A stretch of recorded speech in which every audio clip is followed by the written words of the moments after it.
దైవ మర్మములు మే 8. నేను ఈ దండును తరిమిన ఎడల దాన్ని కలుసుకొందునా అని యెహోవా యొద్ద విచారణ చేయగా, యెహోవా తరుము, నిశ్చయముగా నీవు వారిని కలుసుకొని తప్పక నీ వారినందరినీ దక్కించుకుందువని సెలవిచ్చెను.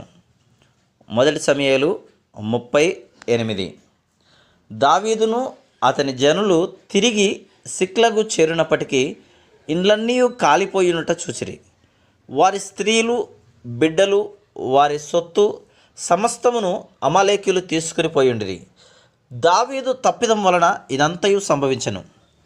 ఫిలిస్తీయులతో చేరక పూర్వమే దేవుని చిత్తమేంటో అడిగి ఉండవలెను. దానికి బదులుగా ఆ సమయమునకు తన సొంత జ్ఞానము, శక్తి మీద ఆధారపడెను.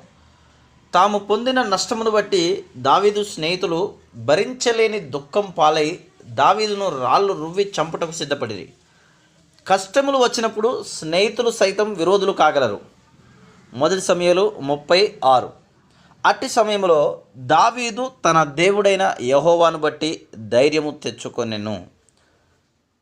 నీ బైబిల్లో ఈ వాక్యమును గుర్తుంచుకొనుము. ఎందువలననగా, ఏనాడైనను నీ ప్రియులు నీ చెయ్యి విడిచి నీవు ప్రేమించిన వారు నిన్ను విడనాడినచో ఈ మాటలు నిన్ను ఆదరించును.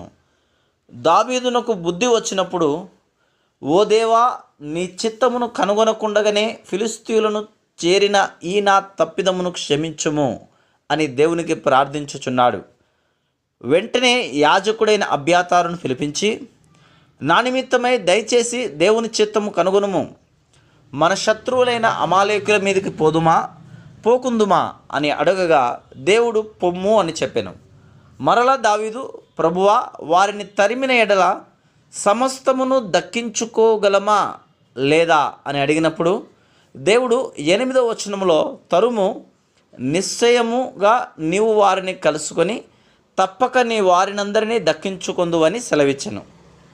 దావీదు అమాలేకీయుల దండు విడిచిన స్థలమునకు వచ్చినప్పుడు వారు ఆనందముతో తినుచు త్రాగుచు నాట్యమాడుచు నుండిరి.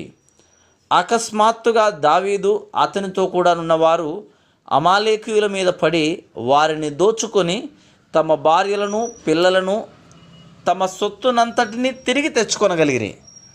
కొల్ల సొమ్ము ఎంతో విస్తారముగా ఉన్నందున తాము గతములో చేసిన అప్పులన్నింటినీ పూర్తిగా తీర్చుకొనగలిగిరి. దావీదు తాను అంతవరకు ఎవరెవరి యొద్ద నుండెనో వారందరికీ బహుమానములను పంపగలిగెను. Praise the lord.